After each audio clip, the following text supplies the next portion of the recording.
O levantamento do Procon de São Paulo, em parceria com o DIEESE, também mostrou que os alimentos subiram mais do que o índice de inflação no período. A alta do dólar, claro, influenciou. Para entender melhor esse contexto todo de aumento, a gente faz conexão agora com o Daniel Vargas, que é professor da Escola de Economia de São Paulo, da FGV. Boa tarde, seja sempre muito bem-vindo, professor, aqui ao Conexão. Falei um pouquinho do dólar, mas já que esse período foi desde 2020, acho que vale a gente fazer um histórico, né? Houve a pandemia e certamente o clima também ajudou para essa alta de preços, é isso? Boa tarde mais uma vez. Boa tarde, Kelly. Sempre um prazer falar com vocês. Sem dúvida, né? A gente sabe que a economia ela é uma rede de múltiplas influências que acabam, em última conta, rebatendo no preço lá que o consumidor paga. No caso do alimento, eu acho que é importante começar pelo prato. Quando a gente olha um prato médio de um consumidor em um self-service, tem um estudo do Sebrae que diz que 65%, 65 gramas do que se come em geral é salada, 85 gramas arroz, 100 gramas de feijão e 150 gramas de carne. A carne, portanto, acaba tendo um peso diferenciado na hora de se determinar o valor final do self-service. E o que aconteceu ao longo dos últimos anos foi uma combinação de fatores que fez com que o preço da carne elevasse. E a consequência é que o preço do alimento, muito influenciado por ela, subisse também na média. Quais são esses fatores principais? Um deles você mencionou, que é o dólar, mas isso não começou agora. O segundo são fatores climáticos, que alteram a produtividade da terra, mexe também com a maneira como o pasto cresce, diminuindo a sua fertilidade, combinando com episódios de queimadas que acabaram prejudicando muito a pecuária, reduzindo a oferta e aumentando, portanto, o preço. E por último, nós sabemos que houve também ao longo dos últimos anos, mas em particular mais recentemente, uma grande demanda internacional pela importação da carne brasileira. Isso em parte porque os nossos competidores, que são a Austrália e os Estados Unidos, entraram em crise e o Brasil ocupou esse espaço. À medida em que a gente exporta mais, também aumenta o preço do produto comercializado aqui dentro. Agora, o Brasil ele é visto como uma potência, né, em relação à exportação de alimentos. A tendência, inclusive, é que a gente continue avançando e abrindo novos mercados para mais diferentes culturas, né, da agropecuária. Inclusive, a gente é líder em relação às proteínas, nós somos líder mundial da exportação de proteínas. O que a gente pode prever daqui para frente, então, nesse cenário que ainda é complexo? Acabei de olhar aqui, cotação do dólar, mais de R$6. A gente ainda enfrenta guerras mundo afora e a gente sabe que quando a gente fala de preço, não dá para pensar só na nossa economia, está tudo interligado, está tudo globalizado, né? Com certeza.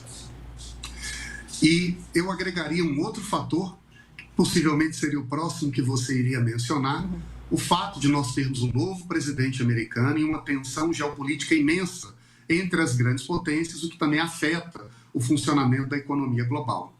Mas, em que pese todos esses cenários de incertezas, eu acho que isso, paradoxalmente, pode ser uma oportunidade para nós. Porque quando a economia entra nesse ambiente de crise, de volatilidade, as pessoas acabam modificando, especialmente no comércio lá fora, o critério fundamental para decidir de quem eu vou comprar. Em vez de olhar apenas para a calculadora do preço e buscar o produto mais barato, o produto de melhor qualidade, os países começam a dar prioridade também para aquelas regiões mais seguras e estáveis.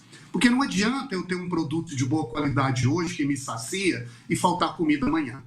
E quando a estabilidade, a confiança, a garantia de que o produto virá, faça guerra na Ucrânia ou faça guerra na Palestina, isso tudo acaba colocando aquelas regiões do mundo que são muito estáveis, pacíficas, que produzem alimento com vigor, como é o caso da América Latina e do Brasil, numa posição de vantagem. Então eu creio e acredito que em que pese esse cenário de instabilidades, a demanda por alimento, um alimento de qualidade estável, será cada vez mais valiosa e o Brasil pode surfar essa onda. Pois é. Agora, realmente, nesse cenário atual, a gente vê uma redução de preço, é meio complicado, né? O que a gente pode dizer para o consumidor que muitas vezes leva um susto ali na hora de passar no caixa no supermercado. Eu acho que a dinâmica internacional, ela na verdade não prejudica a dinâmica brasileira. muito embora haja algumas volatilidades, como eu creio que talvez tenha havido com o preço da carne, isso se estabiliza rapidamente. O risco me parece ser maior em relação aos outros fatores agregados. Um deles, a disponibilidade de grande quantidade de recursos na economia, com o aumento do salário mínimo, dos benefícios sociais que replicam sobre a capacidade de consumo. Outro, a volatilidade do clima, especialmente das queimadas, que prejudicam o pasto, reduzindo a produtividade na agricultura e na pecuária. E um terceiro, nós também sabemos que a agricultura e a própria pecuária dependem de inovações para que elas consigam manter a sua força e a sua capacidade de fazer mais com menos.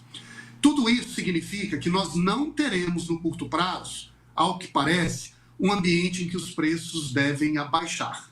Nós vivemos, na verdade, com essa pressão do dólar, inclusive, uma tendência no efeito contrário. Boa parte do que o Brasil consome acaba dependendo de insumos importados. E tudo isso cria uma complexidade imensa. Eu acho que o alerta, nesse momento, talvez seja a mensagem mais cuidadosa. Ou seja, então, o consumidor tem que pesquisar, como a gente viu na reportagem, algumas pessoas levam a comida de casa, tem que dar o seu jeito, porque o orçamento, né, é o mesmo. Então, cabe também ao consumidor tentar se equilibrando, né? Eu acho que nós sabemos, né, que o brasileiro tem essa habilidade, né, essa flexibilidade de se adaptar às circunstâncias.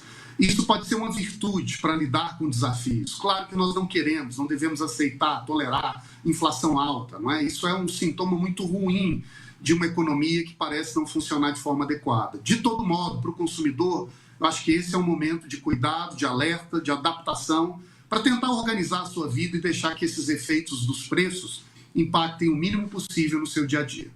Professor Daniel, muito importante te ouvir, trazer essa análise para a gente aqui. Afinal de contas, alimentos é algo básico, né? Alimento é básico para todo mundo. Então, vamos seguir de olho, acompanhando esses preços, viu? Uma boa tarde, até a próxima. Obrigado e até breve. Até.